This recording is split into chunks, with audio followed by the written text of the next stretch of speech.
യേശുവിൽ ഏറ്റവും അനുഗ്രഹീതരായവരെ, നിയോഗ പ്രാർത്ഥന തുടങ്ങിയിട്ട് ഇന്ന് 3-ാമത്തെ ഞായറാഴ്ച ആവുകയാണ്. ഇന്ന് അർപ്പിക്കുന്ന പ്രാർത്ഥനയിലും ബലികളിലും നിങ്ങളെ കൂടി ഓർത്ത് പ്രാർത്ഥിക്കുകയാണ്. സന്തോഷമായിട്ടിരിക്കാം.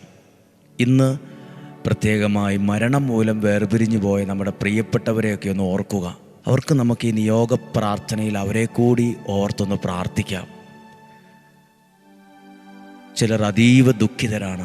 അങ്ങനെയുള്ള ഓരോരുത്തരെയും ഓർത്ത് നിങ്ങളുടെ കുടുംബത്തിന് വേണ്ടി പ്രാർത്ഥിക്കുകയാണ്. മരണം മൂലം വേർപിരിഞ്ഞു പോയ അവരുടെ ആത്മാവിനെ സ്വർഗത്തിൽ കർത്താവെ അങ്ങയോടൊപ്പം ഇരുത്തണമേ. സ്വർഗരാജ്യത്തിന് അവരെ അവകാശികളാക്കണമേ. മരണം മൂലം വേർപിരിഞ്ഞു പോയ ഓരോരുത്തരെയും നമുക്ക് ഓർത്ത് നമ്മൾ പ്രാർത്ഥിക്കുന്നു. നിങ്ങൾ എഴുതി വച്ച നിയോഗത്തെയും ഈ സമയം ഓർത്ത് പ്രാർത്ഥിക്കാം. പ്രിയപ്പെട്ടവരെ, ഓരോ ദിവസവും ഒരനുഗ്രഹം അനുഭവിച്ച് ആരംഭിക്കാൻ കഴിയുന്നത് ദൈവം ഒരുക്കുന്നൊരു നിയോഗമാണ്, ഒരു ഭാഗ്യവുമാണ്. ദൈവവചനം കേൾക്കുന്നതിലൂടെ നിങ്ങൾ അനുഭവിക്കുന്നത് ഒരു അനുഗ്രഹമാകട്ടെ, ദൈവത്തിൻ്റെ കാരുണ്യമാകട്ടെ, ദൈവത്തിൻ്റെ സ്നേഹമാകട്ടെ നിങ്ങൾ അനുഭവിക്കുന്നത്. നിയോഗത്തെ ഒന്ന് ഓർത്ത് പ്രാർത്ഥിച്ച് കർത്താവ് ഞായറാഴ്ച അർപ്പിക്കുന്ന ബലിയോട് ചേർത്ത് വയ്ക്കുമ്പോൾ ആ കൂട്ടത്തിൽ ഞങ്ങൾ ഇങ്ങനെ പ്രാർത്ഥിക്കുന്നു. ഞാൻ എഴുതി വച്ച നിയോഗങ്ങൾ 1, 2, 3 ആ നിയോഗത്തെ സമർപ്പിച്ചുകൊണ്ട് കർത്താവെ അങ്ങയുടെ തിരുരക്തത്താൽ ഈ നിയോഗത്തെ, എൻ്റെ വീടിനെ, എൻ്റെ ആരോഗ്യത്തെ, എൻ്റെ തലമുറയെ, എൻ്റെ പ്രിയപ്പെട്ടവരെ തിരുരക്തത്താൽ വിശുദ്ധീകരിച്ച് അങ്ങയുടെ വചനത്താൽ നിറച്ച് പരിശുദ്ധാത്മാവിനാൽ തന്നെ നയിക്കണമേ. ആമേൻ. പ്രതീക്ഷയോടെ ഇരുന്നേ, പ്രാർത്ഥനയോടെ ഇരുന്നേ, ശരീരത്തെ മനസ്സിനെ ഒരുക്കി പ്രാർത്ഥിച്ചേ. ഈ വചനം കേൾക്കാൻ ഒരുങ്ങിക്കേ. നിയോഗത്തിൽ പ്രാർത്ഥിക്കാൻ തുടങ്ങുമ്പോൾ 2 സാമുവേലിൻ്റെ പുസ്തകം 6-ാം അധ്യായം 10-ാമത്തെ വാക്യം ഒന്ന് വായിക്കുകയാണ്. ദാവീദ് ദൈവത്തിൻ്റെ പേടകം സ്വന്തം സ്ഥലത്തേക്ക് കൊണ്ടുവരാൻ അദ്ദേഹത്തിന് മനസ്സ് തോന്നിയില്ല. എന്തോ ഒരു പേടി, ഒരു ഭയം തോന്നി. അതുകൊണ്ട് ദൈവത്തിൻ്റെ പേടകം അദ്ദേഹം സ്വന്തം വീട്ടിൽ, കൊട്ടാരത്തിൽ കൊണ്ടുവന്നില്ല. ഞാൻ ആ വാക്യം വായിക്കുവാണ്. 2 സാമുവേലിൻ്റെ പുസ്തകം 6-ാം അധ്യായം 10-ാമത്തെ വാക്യമാണ്. പേടകം ദാവീദിൻ്റെ നഗരത്തിലേക്ക് കൊണ്ടുവരാൻ അവന് മനസ്സ് വന്നില്ല. ഒരുപക്ഷെ വചനം കേൾക്കാൻ മനസ്സ് വരാത്തവരുണ്ട്, പ്രാർത്ഥിക്കാൻ മനസ്സ് വരാത്തവരുണ്ട്, എതിർക്കുന്നവരുണ്ട്, വിമർശിക്കുന്നവരുണ്ട്, കളിയാക്കുന്നവരുണ്ട്. ദാവീദിനും പേടകം തൻ്റെ നഗരത്തിലേക്ക് കൊണ്ടുവരാൻ എന്തോ മനസ്സ് വന്നില്ല. ദാവീദ് എന്തു ചെയ്തു? അത് ഹിത്യനായ ഓബദ് എദോമിൻ്റെ വീട്ടിൽ സ്ഥാപിച്ചു. എന്നിട്ട് ദാവീദ് ഇങ്ങനെ നിരീക്ഷിച്ചു കൊണ്ടിരുന്നു. ദൈവത്തിൻ്റെ പേടകം ഓബദ് എദോമിൻ്റെ വീട്ടിൽ സ്ഥാപിച്ചിട്ട് എങ്ങനെ പോകുന്നുവെന്ന് ദാവീദ് നിരീക്ഷിച്ചു കൊണ്ടിരുന്നു. 11-ാമത്തെ വാക്യം, കർത്താവിൻ്റെ പേടകം അവിടെ 3 മാസം ഇരുന്ന്, 90 ദിവസം ഏകദേശം ഇരുന്നു. കർത്താവ് ഓബദ് എദോമിനെയും കുടുംബത്തെയും അനുഗ്രഹിച്ചു. ഇതാരറിഞ്ഞു? ദാവീദ് അറിഞ്ഞു. ദാവീദിന് ആദ്യം മനസ്സ് വന്നില്ല. അതുകൊണ്ടാണ് ഓബദ് എദോം എന്ന വ്യക്തി, ഹിത്യനായ വ്യക്തിയുടെ വീട്ടിൽ സ്ഥാപിച്ചത്. പ്രിയപ്പെട്ടവരെ, ആ ദൈവത്തിൻ്റെ പേടകം ഈ ഹിത്യനായ ആ വ്യക്തിയുടെ വീട്ടിലിരുന്നപ്പോൾ ആ വീടിനെ ദൈവം അനുഗ്രഹിച്ചു എന്ന് ദാവീദ് മനസ്സിലാക്കി. നിയോഗ പ്രാർത്ഥനയിൽ വചനം കേട്ട്, ഡെയിലി ബ്ലെസ്സിങ് ആകട്ടെ, നിയോഗ പ്രാർത്ഥനയാകട്ടെ, നിങ്ങളൊരു നിയോഗത്തോടെ പ്രാർത്ഥിക്കുമ്പോൾ നിങ്ങൾ അനുഗ്രഹിക്കപ്പെട്ടുവെന്ന് പലരും അറിയാനിടവരട്ടെ. നിങ്ങളെ ചുറ്റുവട്ടത്തുള്ളവരും നിങ്ങളുടെ പ്രിയപ്പെട്ടവരും, ഒരു വീട്ടിൽ തന്നെ താമസിക്കുന്ന ചിലർ, പലരും നിങ്ങൾ അനുഗ്രഹിക്കപ്പെട്ടത്, നിങ്ങളുടെ കുഞ്ഞുങ്ങൾ അനുഗ്രഹിക്കപ്പെട്ടത്, നിങ്ങളുടെ ആരോഗ്യം അനുഗ്രഹിക്കപ്പെട്ടത്, വിദ്യാഭ്യാസം അനുഗ്രഹിക്കപ്പെട്ടത്, സാമ്പത്തികം അനുഗ്രഹിക്കപ്പെട്ടത്, സ്വഭാവം അനുഗ്രഹമായത് പലരും അറിയാനിടവരട്ടെ. മറ്റൊരാൾ അറിയാനിടയാകത്തക്ക വിധം ദൈവം അനുഗ്രഹിക്കും. മറ്റൊരാൾ ചോദിക്കും, മറ്റൊരാൾ ചോദിക്കത്തക്ക വിധം, മറ്റൊരാൾ അറിയത്തക്ക വിധം ദൈവം നിന്നെ അനുഗ്രഹിക്കും. ദാവീദ് ഇങ്ങനെ നിരീക്ഷിച്ചുകൊണ്ടായിരിക്കുന്നത്. ഹിത്യനായ ഈ വ്യക്തിയുടെ വീട്ടിൽ ദൈവത്തിൻ്റെ പേടകം. ഇന്ന് ഈ പേടകം ഇരുന്നിട്ട് എന്നാ സംഭവിച്ചത്? ഇന്ന് ദൈവത്തിൻ്റെ പേടകം ദൈവത്തിൻ്റെ വചനമാണ്. അത് നമ്മളിലായിരിക്കുന്നത്. ഇത് ലക്ഷക്കണക്കിന് വ്യക്തികളിലേക്ക് അനുഗ്രഹമായി വരുന്നുണ്ട്. നമ്മൾ അനുഗ്രഹിക്കപ്പെടും. 12-ാമത്തെ വാക്യം, ദൈവത്തിൻ്റെ പേടകം നിമിത്തം കർത്താവ് ഓബദ് എദോമിൻ്റെ കുടുംബത്തെയും അവനുള്ള സകലത്തെയും അനുഗ്രഹിച്ചു എന്ന് ദാവീദ് അറിഞ്ഞു. അവൻ്റെ കുടുംബത്തെ മാത്രമല്ല, അവനുള്ള സകലത്തിൻ്റെ മേലും അനുഗ്രഹമുണ്ടായത് ദാവീദ് അറിഞ്ഞ്. അതുകൊണ്ട് ദാവീദ് ദൈവത്തിൻ്റെ പേടകം അവിടെ നിന്ന് ദാവീദിൻ്റെ നഗരത്തിലേക്ക് സന്തോഷപൂർവ്വം കൊണ്ടുവന്നു. പ്രിയപ്പെട്ടവരെ, ആദ്യം മനസ്സൊന്നുമില്ലായിരുന്നു, ആദ്യം ഇഷ്ടമില്ലായിരുന്നു, പേടിയായിരുന്നു, ഭയമായിരുന്നു. പിന്നെയാണ് അതിൻ്റെ റിസൾട്ട് അറിഞ്ഞപ്പം ദാവീദ് അത് സന്തോഷപൂർവ്വം കൊണ്ടുവന്നു. പ്രിയരെ, നമ്മൾ രാവിലെ എഴുന്നേറ്റ് പ്രാർത്ഥിക്കുന്നതും വചനം കേൾക്കുന്നതും അനുഗ്രഹമാണ്. അത് സന്തോഷപൂർവ്വം സ്വീകരിക്കുക. അത് നിങ്ങളെ, നിങ്ങളുടെ കുടുംബത്തെ, നിങ്ങളുടെ സകലത്തിൻ്റെ മേലും ഒരു ദൈവാനുഗ്രഹമുണ്ടാകാൻ കാരണമാകട്ടെ. ദാവീദ് ഇങ്ങനെയൊക്കെ ചെയ്തു. ദൈവത്തിൻ്റെ പേടകം കൊണ്ടുവന്നു.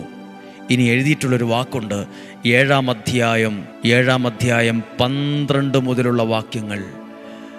ദൈവത്തിൻ്റെ പേടകം ദാവീദ് നഗരത്തിലേക്ക് കൊണ്ടുവന്നതിന് ശേഷം എഴുതിയിരിക്കുവാണ്, ദിനങ്ങൾ തികഞ്ഞ് നീ പൂർവികരോട് ചേരുമ്പോൾ നിന്റെ ഔരസപുത്രനെ ഞാൻ ഉയർത്തി അവൻ്റെ രാജ്യം സുസ്ഥിരമാക്കും. മക്കളെ അനുഗ്രഹിക്കപ്പെടുമെന്ന് അവൻ എനിക്ക് ആലയം പണിയും. 14-ാമത്തെ വാക്യം വായിച്ചു നോക്ക്.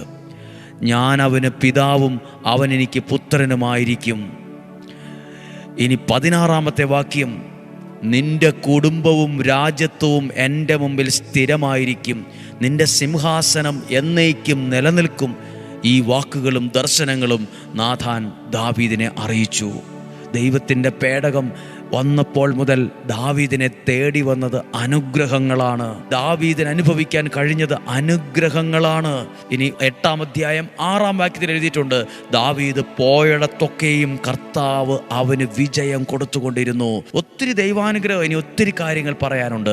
ദൈവത്തിൻ്റെ പേടകം സന്തോഷപൂർവ്വം സ്വീകരിച്ചപ്പോൾ ദാവീദിനെ തേടി വന്ന ദുരന്തമല്ല, ദാവീദിനെ തേടി വന്നത് അപകടമല്ല, ദാവീദിനെ തേടി വന്നത് നിരാശയല്ല, ദാവീദിനെ തേടി വന്നത് ശാപമല്ല. ദാവീദിനെ തേടി വന്നത് തലമുറകൾ നീണ്ടു നിൽക്കുന്ന അനുഗ്രഹത്തിന് തുടക്കമാണ്. പ്രിയരെ, എല്ലാവരും കേട്ടെ. ദൈവത്തിൻ്റെ വചനം കേൾക്കുന്ന നിങ്ങൾ, നിങ്ങളുടെ കുടുംബം, മക്കൾ, കൊച്ചുമക്കൾ, നിങ്ങൾക്കുള്ള സകലത്തിൻ്റെ മേലും നിങ്ങൾ പോലും അറിയാതെ കൈവരുന്ന ചില നന്മകളുണ്ട്.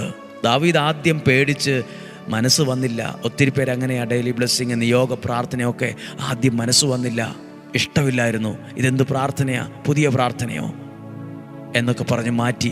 പക്ഷെ അതിനുശേഷം ആളുകൾ, അനേകർക്ക് കിട്ടിയ അനുഗ്രഹങ്ങൾ കണ്ട് ഈ പ്രാർത്ഥനയെ സന്തോഷപൂർവ്വം സ്വീകരിച്ചപ്പോൾ എത്ര നൂറുകണക്കിന്, ആയിരക്കണക്കിന് ദൈവപ്രവർത്തികൾ, സാക്ഷ്യങ്ങൾ, ദൈവാനുഗ്രഹങ്ങൾ ഉണ്ടാകാൻ മനുഷ്യർക്ക് തുടങ്ങി. അത്ഭുതങ്ങൾ സംഭവിക്കാൻ തുടങ്ങി. ദോഷമല്ല കുഞ്ഞെ ഇതിലൂടെ വരുന്നത്, അനുഗ്രഹമാണ്. ഇങ്ങനെ വചനം കേട്ട് പ്രാർത്ഥിക്കുമ്പോൾ എനിക്ക് നല്ല ഉറപ്പാണ്, ഒരു ദോഷവും നിനക്ക് വരികയില്ല, ഒരു തിന്മയും നിനക്ക് വരികയില്ല, ഒരനർത്ഥവും നിൻ്റെ കൂടാരത്തിൽ സംഭവിക്കുകയില്ല. അങ്ങനെ ഒരു അനർത്ഥമോ വിഷമോ വന്നാൽ അത് നിൻ്റെ വീടിൻ്റെ ഗേറ്റ് വരെ വരത്തുള്ളൂ, ആ ഗേറ്റിൻ്റെ അകത്തേക്ക് കയറില്ല. കാരണം നിന്നിലും നിൻ്റെ കുടുംബത്തിലും നിൽക്കുന്ന ദൈവീക സംരക്ഷണത്തിൻ്റെ ഒരു ശക്തമായ ഉറപ്പുള്ളൊരു വേലിക്കെട്ടുണ്ട് അവിടെ. ദൈവം അനുഗ്രഹിക്കട്ടെ. സന്തോഷത്തോടെ ഇരിക്കുക. മരണം മൂലം വേർപിരിഞ്ഞു പോയവരെ ഞായറാഴ്ച ദിവസം ഓർത്ത് പ്രാർത്ഥിക്കുകയാണ്. നിങ്ങളുടെ പ്രിയപ്പെട്ടവർ ആരുമാകട്ടെ, ബന്ധുക്കളിലെ ചിലരാകാം, പ്രിയപ്പെട്ടവർ, ഉപകാരികളാകാം, സഹായിച്ചവരാകാം, ശുശ്രൂഷകരാകാം, സമർപ്പിതരാകാം, വൈദികരാകാം, സിസ്റ്റേഴ്സാകാം, ആരുമാകട്ടെ, അവരെ ഓർത്ത് പ്രാർത്ഥിക്കുന്നു. കർത്താവെ, അവരുടെ ആത്മാവിനെ നിത്യ സൗഭാഗ്യത്തിൽ അങ്ങ് എത്തിക്കണമേ, സ്വർഗരാജ്യത്തിന് അവകാശിയാക്കണമേ. എഴുതി വച്ച നിയോഗത്തിൻ്റെ മേൽ 3 പ്രാവശ്യം നിയോഗ പ്രാർത്ഥന ചൊല്ലുകയാണ്. എൻ്റെ കൂടെ ഏറ്റുചൊല്ലി പ്രാർത്ഥന. ഇന്ന് കേട്ട വചനത്തിലൂടെ ഈ 33 പ്രാവശ്യം ചെല്ലുമ്പോൾ ആദ്യത്തെ 3 പ്രാവശ്യം ചൊല്ലി പ്രാർത്ഥിക്കാം. നസ്രായനായ യേശുവേ, ഞാൻ എഴുതി സമർപ്പിച്ച ഈ 3 നിയോഗത്തെയും അങ്ങ് സ്വീകരിക്കണമേ. അതിന്മേൽ നിലനിൽക്കുന്ന എല്ലാ തടസ്സങ്ങളെയും ബന്ധനങ്ങളെയും പൂർണ്ണമായും എടുത്തു മാറ്റി സാധിച്ചു തന്ന് എന്നെ ഇന്ന് അനുഗ്രഹിക്കണമേ. നസ്രായനായ യേശുവേ, ഞാൻ എഴുതി സമർപ്പിച്ച ഈ 3 നിയോഗങ്ങളെയും അങ്ങ് സ്വീകരിച്ച് അതിന്മേൽ നിലനിൽക്കുന്ന സകല തടസ്സങ്ങളെയും ബന്ധനങ്ങളെയും പൂർണ്ണമായും എടുത്തു മാറ്റി സാധിച്ചു തന്ന് എന്നെ ഇന്ന് അനുഗ്രഹിക്കണമേ. നസ്രായനായ യേശുവേ, ഞാൻ എഴുതി സമർപ്പിച്ച ഈ 3 നിയോഗങ്ങളെയും അങ്ങ് സ്വീകരിച്ച് അതിന്മേൽ നിലനിൽക്കുന്ന സകല തടസ്സങ്ങളെയും ബന്ധനങ്ങളെയും പൂർണ്ണമായും എടുത്തു മാറ്റി സാധിച്ചു തന്ന് എന്നെ ഇന്ന് അനുഗ്രഹിക്കണമേ. ആമേൻ. ബാക്കി 30 പ്രാവശ്യം നിങ്ങൾ പ്രാർത്ഥിക്കണം. ഈശോയുടെ നല്ല ആശീർവാദം സ്വീകരിക്കുക. നമ്മുടെ കർത്താവ് ഈശോ മിശിഹായുടെ കൃപയും പിതാവായ ദൈവത്തിൻ്റെ സ്നേഹവും പരിശുദ്ധാത്മാവിൻ്റെ സഹവാസവും നിങ്ങളോടുകൂടെ ഉണ്ടായിരിക്കട്ടെ. നിങ്ങളുടെ ഭവനത്തിലുണ്ടായിരിക്കട്ടെ, കുടുംബങ്ങളിലുണ്ടായിരിക്കട്ടെ. രോഗങ്ങളിൽ നിന്നും അപകടങ്ങളിൽ നിന്നും ദുർമരണത്തിലും ദൈവം നമ്മെ സംരക്ഷിക്കട്ടെ. ദീർഘായുസ്സും ആരോഗ്യവും ഉണ്ടാകട്ടെ.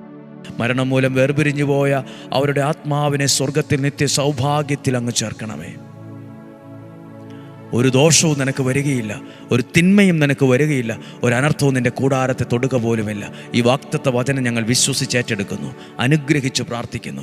ശരീരത്തിൻ്റെ ഓരോ അവയവങ്ങളെയും അകത്തും പുറത്തുമുള്ള എല്ലാ അവയവങ്ങളെയും കേടുപാടുകൾ കൂടാതെ പരിക്കുകളില്ലാതെ സംരക്ഷിക്കണമേ. ഒരനിഷ്ട സംഭവങ്ങൾക്ക് ഞങ്ങളെ സാക്ഷിയാക്കരുതേ. സമാധാനവും സന്തോഷവും ഐശ്വര്യവും തരണമേ. കുടുംബം അനുഗ്രഹിക്കപ്പെടട്ടെ. പ്രാർത്ഥിക്കുന്നു, യേശുവിൻ്റെ നാമത്തിൽ ഏൽപ്പിച്ച് പ്രാർത്ഥിക്കുന്നു. വചനം കേട്ട് പ്രാർത്ഥിക്കുന്ന നിങ്ങളെ, നിയോഗ പ്രാർത്ഥനയിൽ പങ്കെടുക്കുന്ന നിങ്ങളെ, ഇവിടെ എഴുതി വച്ച നിയോഗങ്ങളെ, പ്രാർത്ഥിക്കാൻ വന്ന വ്യക്തികളെ, നിങ്ങളുടെ കുടുംബത്തെ, നിങ്ങൾ ആർക്കൊക്കെയാണോ വചനം അയച്ചു കൊടുത്തത് അവരെല്ലാം യേശുവിൻ്റെ നാമത്തിൽ നിങ്ങളെ അനുഗ്രഹിച്ച് പ്രാർത്ഥിക്കുന്നു. 91-ാം സങ്കീർത്തനത്തിന് മുഴുവൻ സംരക്ഷണവും അനുഗ്രഹവും ഉണ്ടാകട്ടെ. നിങ്ങളെ അനുഗ്രഹിച്ച് പ്രാർത്ഥിക്കുന്നു. ഇന്നും ജീവിക്കുന്ന യേശുവിൻ്റെ നാമത്തിൽ ഇപ്പോഴും എപ്പോഴും എന്നേക്കും ആമേൻ. നല്ലൊരു ദിവസം നിങ്ങൾക്ക് ആശംസിക്കുന്നു. നാളെ തിങ്കളാഴ്ച ഏറെ പ്രാർത്ഥനയോടെ ആയിരിക്കേണ്ട ദിവസമാണ്.